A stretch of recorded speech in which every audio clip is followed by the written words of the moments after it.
Students, आज अपन KTG के अंदर नेक्स्ट लेक्चर करेंगे गतिक प्रतिरूप से दाब की व्याख्या, यानी काइनेटिक मॉडल से अपन प्रेशर को एक्सप्लेन करेंगे। और इससे पहले अपन डिस्कस कर चुके हैं कि गतिक प्रतिरूप होता क्या है। काइनेटिक मॉडल है जिसमें प्रत्येक पदार्थ है वो सूक्ष्म कणों से मिलकर बनता है, जिसे अपन अणु कहते हैं। और वे अणु के अंदर सारे वो गुण पाए जाते हैं जो पदार्थ का वह भाग है। और उसके बाद में अपन ने ब्राउनिंग गति पढ़ी है कि गैस का अणु है, कोई भी अणु जो है वो एक निश्चित दिशा में गति नहीं करता, यानी गैस के अणु हैं वो सभी संभव दिशाओं में गति करते हैं। इसलिए गैस के अणुओं की गति को यादृच्छिक गति, और यादृच्छिक गति को अपन ब्राउनियन गति कहते हैं, क्योंकि ब्राउनी गति की जो खोज है वो सबसे पहले रॉबर्ट ब्राउन नामक वैज्ञानिक ने। तो काइनेटिक मॉडल के हिसाब से अपन गैस के दाब की व्याख्या करेंगे और काफी इंपॉर्टेंट रहने वाला है। सबसे पहले अपन मान लेंगे जो गैस है वो एक घन आकार पात्र में भरी हुई। अपने पास कोई क्यूब होगा और इस क्यूब के आकार में एक गैस भरी हुई।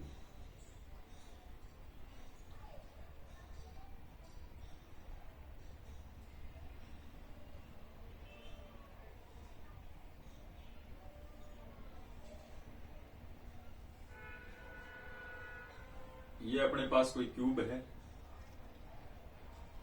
घन के आकार का कोई पात्र है और उसमें एक गैस है वो भरी हुई।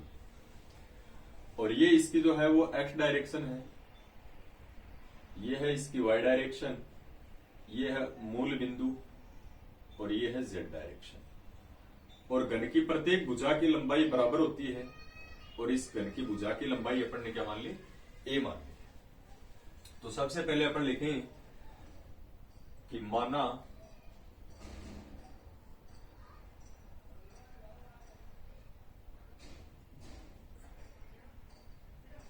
एक आदर्श गैस, आइडियल जो गैस है, एक आदर्श गैस घनाकार पात्र क्यूबिक जो कंटेनर है, घनाकार पात्र में भरी हुई है, घनाकार पात्र में भरी हुई, जिसकी भुजा की लंबाई ए। ठीक है, एक अपने पास आदर्श गैस है, एक वो घनाकार पात्र के अंदर भरी हुई है और जिसकी भुजा की जो लंबाई है वो स्मॉल ए है। तो घन की सारी भुजाओं की लंबाई बराबर होती है, इसलिए घन की प्रत्येक भुजा की जो लंबाई है वो क्या होगी, ए होगी। अब इसमें मान लेंगे कि इसके मूल बिंदु पर अपन एक अणु के ऊपर बात करेंगे। इसमें अणुओं की संख्या स्मॉल एन है, संपूर्ण अणुओं की संख्या कितनी है, एन है। यहां पर लिख देते हैं इस पात्र में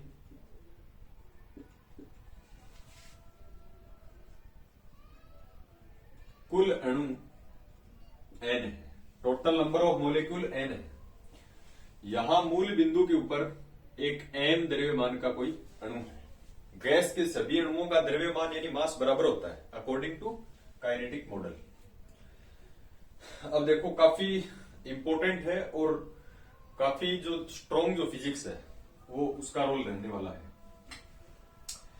और ये एम द्रव्यमान का अणु अगर एक्स दिशा के अनुदिश जाता है तो इसका वेग अपन मान ले cx है। गैस के अणु का वेग लगभग प्रकाश के वेग के बराबर लिखते हैं, इसलिए अपन इसे v से नहीं मानेंगे, c से डिनोट करेंगे। ठीक है, और वैसे भी इस घन का आयतन निकालेंगे तो उसको डिनोट करेंगे अपन v से, तो दो v हो जाएंगे एक ही टॉपिक के अंदर। तो मैं इस गैस के अणु का वेग c मान लेता हूं। x दिशा में अगर गति करता है तो cx, y डायरेक्शन में जाता है तो cy, अगर z डायरेक्शन में जाता है तो cz। ठीक है, तो एक अणु के ऊपर बात कर रहा हूं मैं, ध्यान रखना। एक अणु है वो इस घन के पात्र यानी इसकी दीवारों पर कितना दाब लगाएगा वो निकालना। और लास्ट में कुल अणुओं की संख्या स्मॉल एन है, सभी अणुओं के कारण लगने वाला दाब है वो अपन कैलकुलेट कर सकते हैं। इसमें एम द्रव्यमान का एक अणु का वेग, जैसे वेग को अपन c से लिखें तो c इक्वल्स टू कैसे लिखेंगे, C X I cap plus C Y J cap plus C Z K cap. This is equation number first. इस गैस के अणु का जो वेग है वो क्या होगा, C vector equals to C X I cap plus C Y J cap plus C Z K cap, 3 dimensional के। अब देखो एक ही अणु की बात की है, पर नहीं ध्यान रखना। मैं मान लेता हूं कि ये गैस का जो अणु है वो x दिशा के अनुदिश गतिशील है। एक बार किस दिशा के अनुदिश गतिशील है, x दिशा के अनुदिश। यदि गैस का अणु x के अनुदिश, गैस का अणु x के अनुदिश गतिशील हो, तब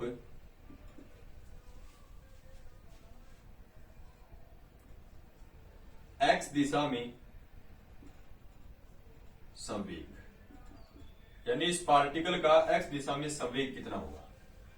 संवेग कैसे निकलता है, द्रव्यमान गुणा वेग, जैसे P इक्वल्स टू एम भी पढ़ते हैं। अगर ये गैस का अणु मूल बिंदु से x दिशा के अनुदिश चलेगा तो इस दिशा में जाते टाइम इसका संवेग कितना होगा, द्रव्यमान, यानी इसका द्रव्यमान m है, इसका x दिशा में वेग क्या है, cx है। ठीक है। अब देखो अगर ये गैस का अणु x दिशा के अनुदिश गतिशील है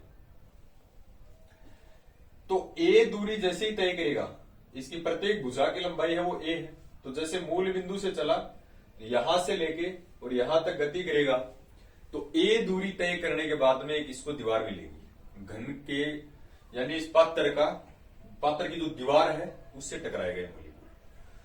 जैसे किसी कमरे की बात करें तो मूल बिंदु से या किसी एक जगह से पार्टिकल चल के अगर दूसरी दीवार से टक्कर करेगा, टक्कर करने के बाद में वो वापिस -x दिशा के अनुदिश गतिशील होगा। क्यों होगा, क्योंकि अपन ने केवल पार्टिकल को x दिशा के अनुदिश गतिशील माना है, तो अपन केवल x और -x की बात करेंगे। तो ये बॉडी, ये जो अणु है इस बॉडी के अंदर x दिशा में जाएगा तो इसके सामने एक समतल मिलेगा, और x दिशा के लंबवत जो समतल होता है वो कौन होता है, y एंड z। x दिशा के जो लंबवत समतल होगा वो क्या होगा, y एंड z। अगर ऐसे y दिशा में जाएगा तो ऊपर एक समतल मिलेगा जो क्या होगा, x एंड z। ऐसे ही z दिशा में जाएगा तो इस साइड में एक समतल मिलेगा जिसको x, z दिशा में जाएगा तो अपन क्या कहेंगे, xy। ये जो गैस का अणु है ये x दिशा के अनुदिश गतिशील है, तो इसको a दूरी तय करने के बाद में घन के पात्र की दीवार मिलेगी, यानी आगे एक समतल मिलेगा, प्लेन मिलेगा। उस प्लेन का नाम क्या होगा, x के लंबवत जो प्लेन होगा वो क्या होगा, y एंड z। यह अणु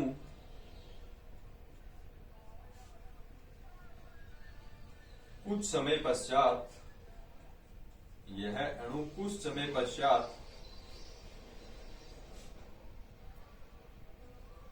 x दिशा के लंबवत तल कौन है, yz। ये वाला yz है, yz समतल से टक्कर करता है तथा पुनः, अब टक्कर करके बाद में वापिस -x में आएगा क्योंकि अपन ने x दिशा के अनुदिश गतिशील माना है इसको, तथा पुनः -x दिशा के अनुदिश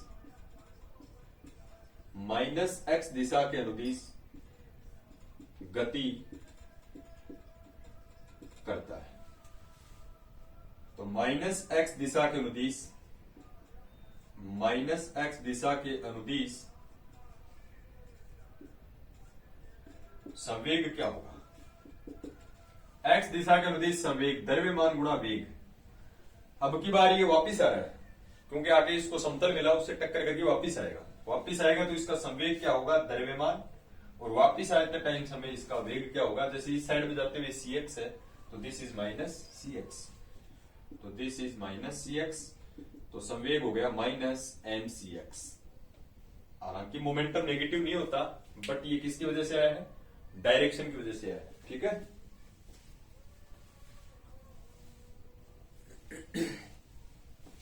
अब अपन बात करें कि अगर बॉडी ने एक्स दिशा के अनुदिश गतिशील है तो इस प्रकार से गति करता रहेगा।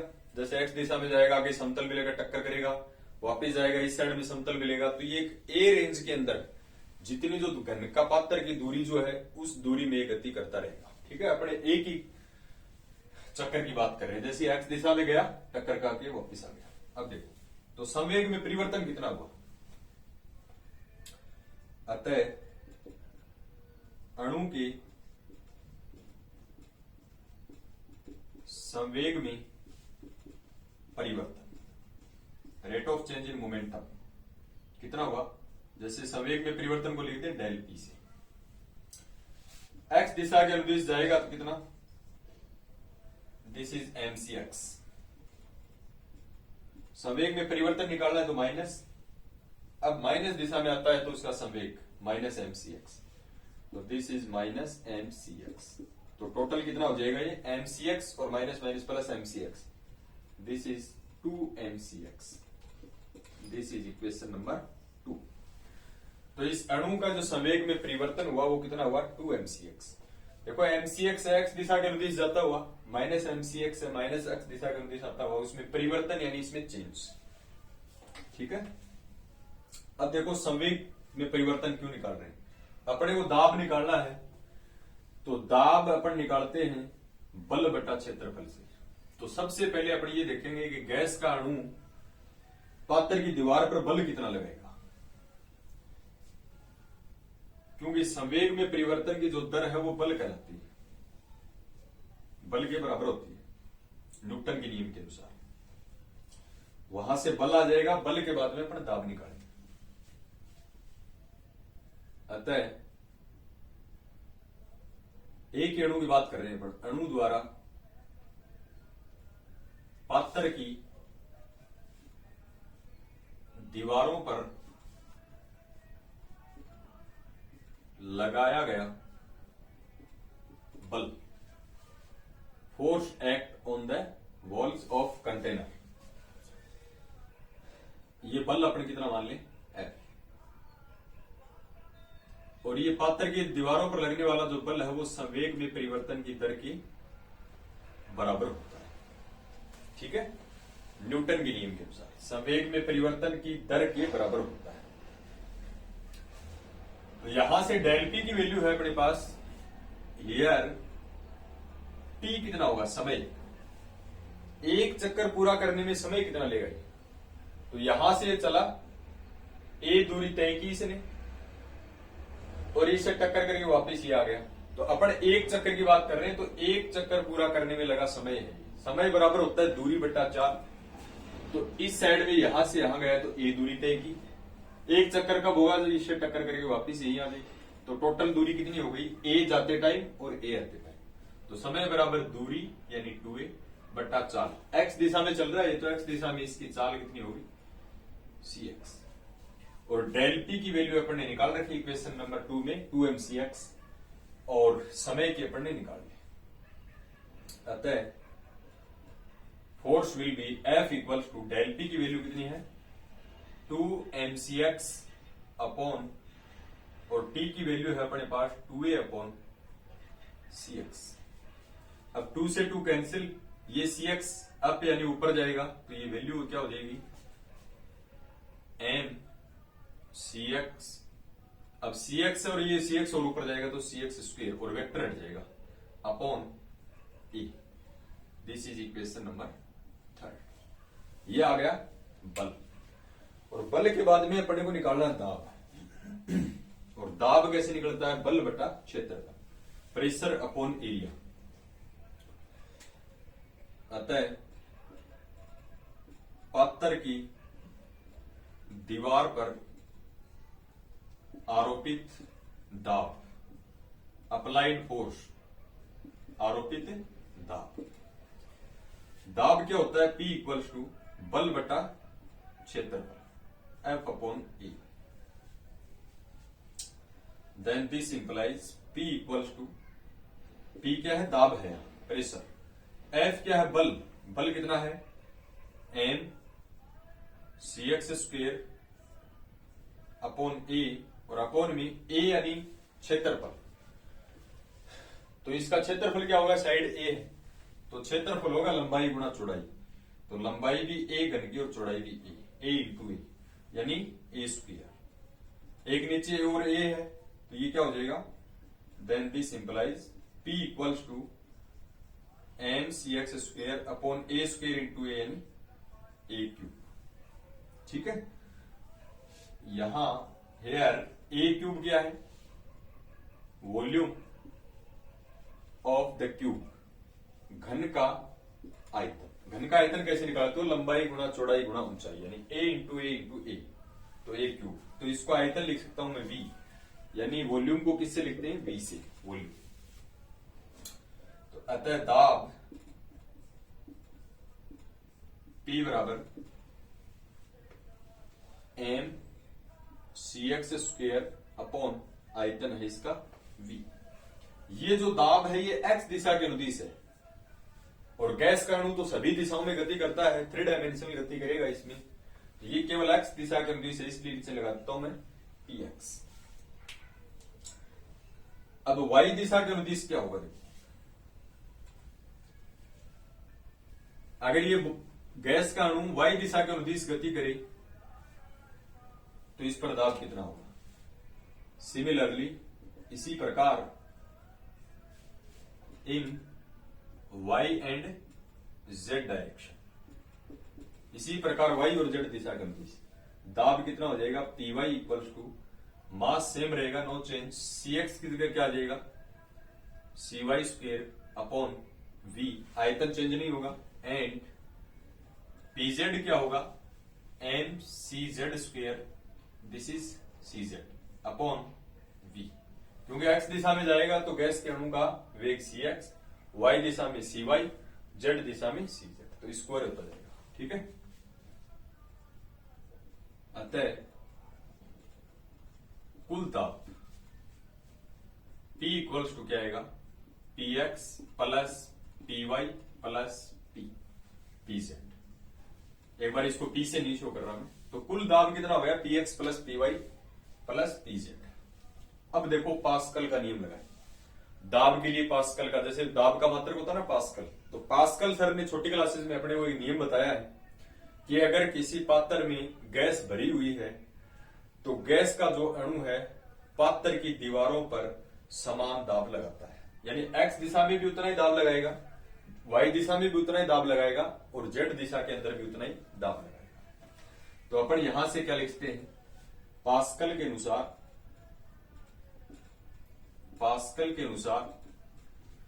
एक्स दिशा में जितना दाब लगता है यानी पी एक्स, उतना ही लगेगा वाई दिशा में और उतना ही लगेगा जेड दिशा में, और सभी को अपन ने क्या मान लिया, पी मान लिया, यानी p x p y p z बराबर होंगे। क्यों, एक्स दिशा में लगाया गया दाब, वाई दिशा में लगाया गया दाब और जेड दिशा में लगाया गया दाब पास्कल के अनुसार है।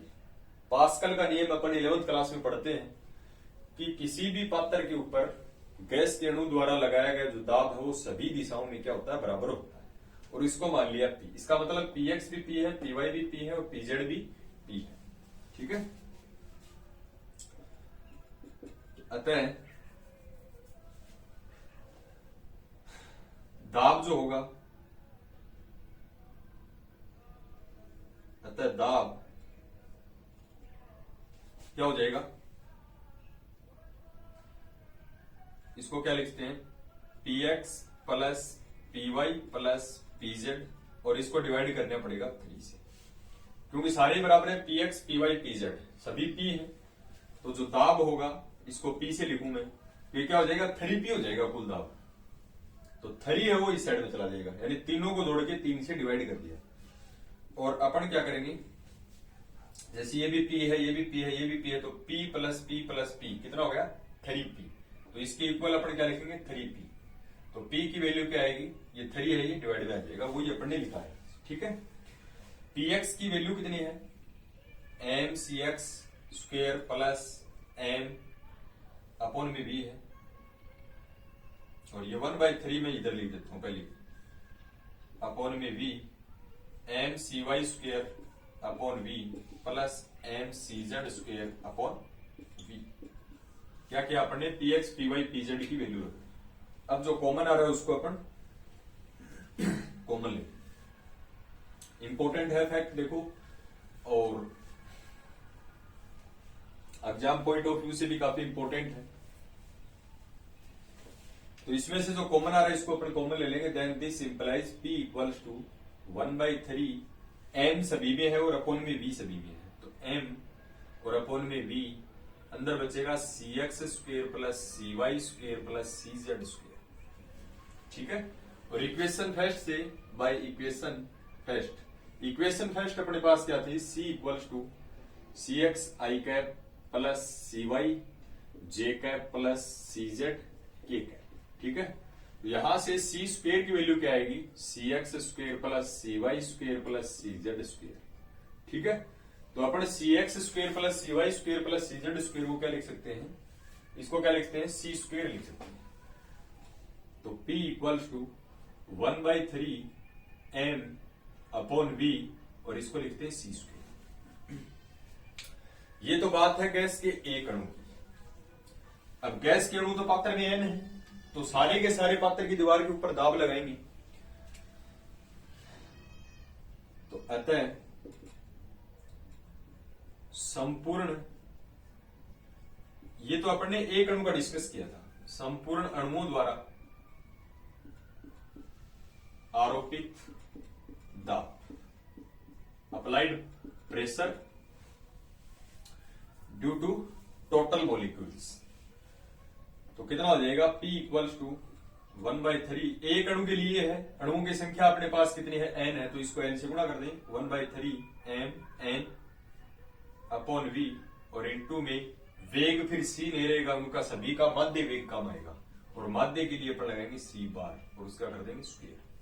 देखो सिंगल अणु है तो सी स्क्वेयर, सारे अणु हैं तो अणुओं का वेग जो होता है वो उनका माध्य वेग कहलाता है। तो माध्य के लिए अपन बार लगाते हैं ऊपर, या औसत बोल सकते हैं इसको। ठीक है,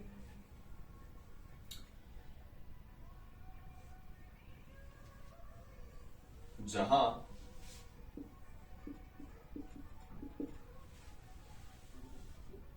ये क्या है, वेग वर्ग माध्य, यानी वेग का वर्ग फिर माध्य, वेग वर्ग मध्य, रूट मीन स्क्वेयर, वेग वर्ग मध्य रूट मीन स्क्वेयर।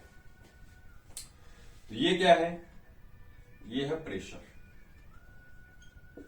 तो काइनेटिक मॉडल से गैस के अणुओं द्वारा पात्र की दीवारों पर लगने वाला जो दाब होता है वो 1/3 mn c bar square upon v होता है, जहां m है एक अणु का द्रव्यमान, n है अणुओं की संख्या, सी बार स्क्वेयर का मतलब है, सी स्क्वेयर होता है इसका मतलब सिंगल अणु की बात कर रहा है, सी बार स्क्वेयर है इसका मतलब सभी अणुओं का औसत वेग है, और v क्या है, घन का आयतन यानी पात्र का आयतन, और 1/3 है वो कांस्टेंट है।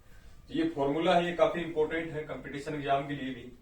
तो ये गतिक प्रतिरूप से दाब की व्याख्या थी, P इक्वल्स टू कितना होता है, 1/3 mn c bar square upon v। और नेक्स्ट अपन करेंगे गतिक प्रतिरूप से ताप की व्याख्या, यानी काइनेटिक इंटरप्रिटेशन ऑफ टेम्परेचर।